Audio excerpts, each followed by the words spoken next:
Hey, this is Bill with Lead Capture Page Boss, and I'm going to do a tutorial video to replace one that we had formerly in place, just to be a little more detailed about all of the functionality of the autoresponder feature.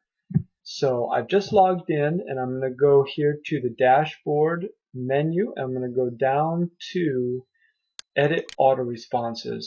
Now, one thing I want to make clear is that this page in your account may look different than what you're seeing here. And the reason for that is we have many different membership packages on our system, whether it's ours or we've designed something for another company or a team or even another individual. So what I want to let you know is that the core elements are here, and the same with yours. Now I'm going to be very specific about this page and go through it in a lot of detail. So this is something that's going to hopefully give you a pretty exhaustive understanding of the autoresponders. Okay, now first, let's just take it from the top down. There are two little icons here. This icon with the question mark opens up a simple kind of a text help document to give you a general idea. Or you can click on this little play button here, which may look different on your system, and it may even be in a slightly different location. But essentially what I want you to know is that if you look for the button that will play a video, those are the good helps that will give you an understanding of the page. This one here opens up this YouTube video. Okay, so if you have questions about that, it's always good to go to those. And you know what? Soon we're going to have another link on here that will bring you to the knowledge base on the Lead Capture Page Boss Help page. Let's go ahead and open that up just to take a quick look. Lead Capture Page Boss Help is our ticket desk, and right here on the bar it says Knowledge Base, and here there's numerous categories regarding the various aspects and features of the system. Here we have autoresponders, and here are some of the most common questions that come in. So what we do is we take the tickets and we create these knowledge base items. So it's always good also to check the knowledge base. Now, let's take a look at the rest of this page. First, I want to point out that there are two groups to this page. First, you have the active autoresponder series, and the second, you have messages available.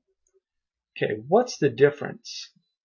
These autoresponders here are active in this account, so that if a person chooses a lead group, let's go to that page. We go to Capture Pages, and we take a look at a page. Say we want to promote the Lead Capture Page Boss system. What we have here is the lead group, okay? And we select the lead group that we want the people who fill out the capture page on this page, which lead group they go to. So for example, we always try to align the numerical code for the lead group and the capture page. In this case, 0006. Okay. This lead group then is the same as this one here. So people that fill out the capture form on page 0006 are going to go into the lead group, which is actually in our contacts or our leads. They're going to go into 0006 here in our leads, and then they're also going to begin to receive autoresponder series 0006. Okay, so there's three elements. You have the capture page with the numerical ID of 0006. You have the lead group that they fall into, so that you can find them within your contacts. And then there is the autoresponder series assigned to that lead group. So first we have these active autoresponder series, and these are all ready to go within this account. If you need to create a group that is not here, you can simply click on this link here, and you'll go to manage the contact groups, and then you can go ahead and add a new group here, and it'll show up. And then you'll be able to add autoresponder messages to that group, as well as assign a capture page to that group, so that you align the three elements. Those three elements again: the capture page, the lead group, which goes into the contacts, and the autoresponder series. You are able to reassign the autoresponder series or the lead group to a capture page so that the numerical codes don't necessarily have to line up. And this allows you to create your own autoresponder series apart from the ones that are already active in your system. Now, let's go down below. There is another box or a table of messages, and you'll notice that some of these, for example 0027, is not here. The reason for this is that page 0027 was created after this account was created, and we don't write to people's accounts so that we don't overwrite information that may have been customized. So say, for example, we as a company rewrite an autoresponder series for 0002, okay? Well, what we're going to do is we're actually going to send out a notification that there is a new autoresponder series available, and you choose whether or not you want to load the new series into your system. So when you receive an email like that, what we're saying is this series here, 002, is new. And if you'd like to use it, you click this button, load all of these messages. You'll get a warning that you're going to overwrite. If you've done any customizations, those will be lost. And then you click OK, and it will overwrite them. Now, 0027 is not active, so let's use that as an example. I'm going to click 0027, load all the messages, click OK. Our page refreshes, and now we have 0027 messages here as an active autoresponder series. So a brief recap on that feature is that if you are lacking an autoresponder series in the active group, you'll scroll down to the messages available and click on the load link. That will then apply those messages and make them active within your account. I know this takes some getting used to, and you may have to either back up in the video or you may need to watch it again, but I always recommend pausing the video and then analyzing the system, this page in particular, and just try to get a grasp on it. Our system is very robust. It allows for a lot of customization, and that has made it technical. But if you don't want to do any customizations, you simply click the load link and that's it. Let's move on to customizing an autoresponder series. Say, for example, you want to customize the 0001 autoresponder. We're going to use the active series. We're not going to use the messages available. We're going to use, again, the active series. And what we're going to do is going to expand this table. And then you see the notepad, edit message. We click that and we're able to edit the subject line. We're able to edit the message body. And then we update the message. Now also you have variables here that you can use. So if you want to say, hi Bob, and you want their name to populate that, what they've provided from the capture form, then you'll use name. Now, most likely LName is not available because we're typically only capturing 3 pieces of information from the capture form: name, email, and phone. Now, if you'd like to bring information into the email about yourself, you are able to use these variables here: first name, last name, email, phone. So once you've updated this, you're going to go ahead and click the update message button. Now let's move on to the second email in this series, and that's going out on the second day. Let me explain this.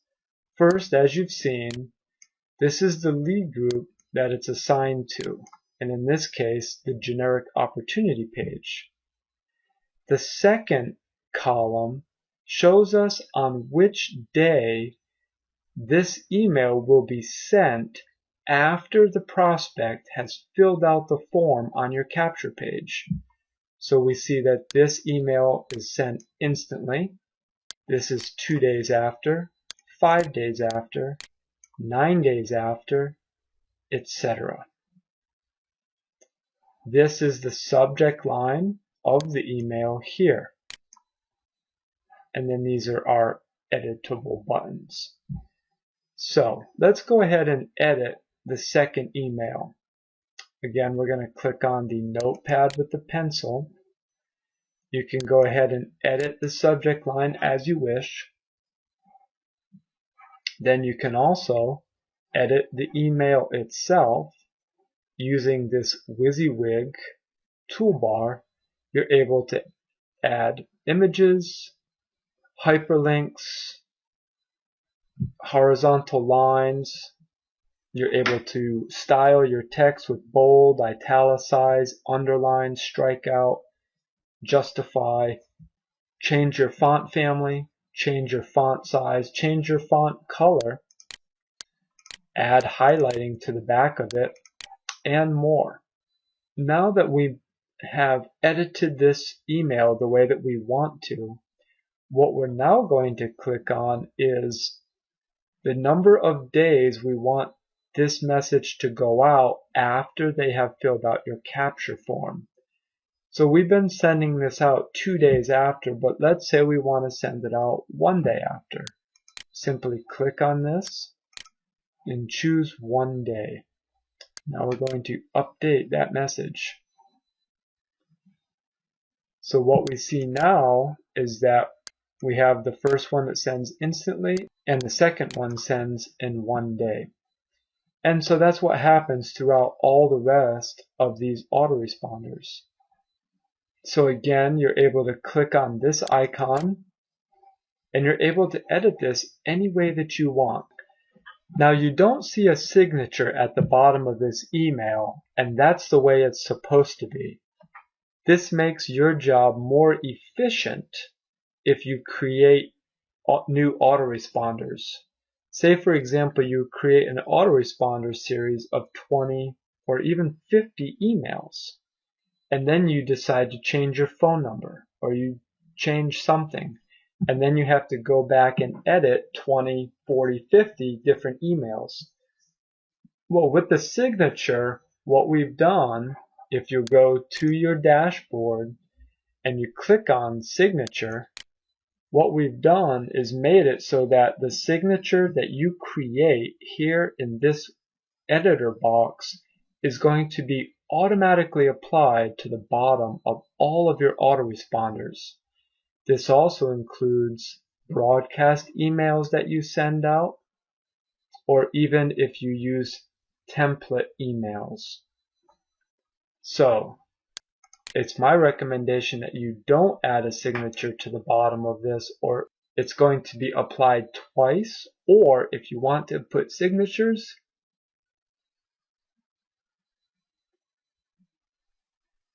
or if you want to add a signature manually each time, then go to the signatures and delete out this information.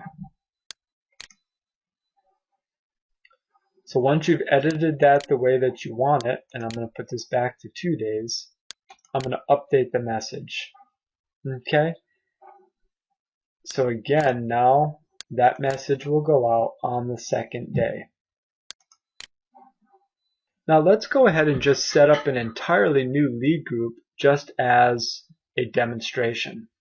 So first we're going to choose, click here to create our new lead group. And I'm going to call it test 001. We're going to add that contact group, and now you see test 001. And because this is specific to you, not to anybody else in the company, you're going to be able to delete it, or you're going to be able to change the name. Also, you'll be able to determine whether or not you want it to be opened or closed when you open up the auto-responses page. And you can also default the from email address or the from name. And then once you choose the right settings, click Save Changes. Now that we have our own lead group customized for us, let's say we want to apply a particular capture page to it. So we're going to go to the capture pages, and let's go ahead and choose 0006. Now here under the page settings, we're going to expand page data, and then we're going to drop down our lead group menu, and we're going to go down to test 001, and you'll see that there. Now I'm going to save the changes, and let's now go back to our auto responses. As of right now, test 001 is not going to show up in any of these auto responses. Why? Because there are no messages in it. So we need to at least have one email within that lead group, or else it's not going to function properly. So we'll need to add an auto response message. We can do that by simply clicking on this link here, test 001, subject line, and then let's just put test 001 email body. Okay. And let's say this is going to go out actually 48 weeks, 47 weeks out. Now we also choose the contact or lead group. They're used simultaneously within the system. And we're going to scroll down until we see test 001, and we're going to add the message. Now we'll see test 001 here as part of the active autoresponders. And if we expand it down, we'll see here's our email. And if we click on the edit button, you'll see that what we had typed in is there. There are also going to be times when you may want to just simply copy and paste some information from another document into your auto-response message. And here we have some code that we may have offered in a free offer on a website about, or a capture page about CSS. And what I'll do is simply click in the email after copying it and click paste, or Control C for copy and Control V for paste. And so now we have that in the email, and I can go ahead and update the message. So now again, when we open test 001, we see our first email. We click edit and we see that code. So then, there are technically two ways to work with customizing autoresponder series. A, you can go ahead and customize a series that's already in place and just change the value in those, or you can go ahead, create a lead group, and then write your own autoresponder series right from the ground up. That way, and perhaps that's recommended, that way you won't be overwriting series that are already in place, which you may want to default back to at some time in the future. Now let's do a quick recap. Remember that you have these help icon buttons here up at the top of the page in this system, but they may also be underneath or somewhere else, and they may have a different icon. Second, you have two different groups here of auto-response messages. One is already active within your account, and the other one is latent, but can be loaded into your system so that it becomes an active email autoresponder series. Then you're able to add or create lead groups by simply going to the Manage Contact Groups page and adding your group.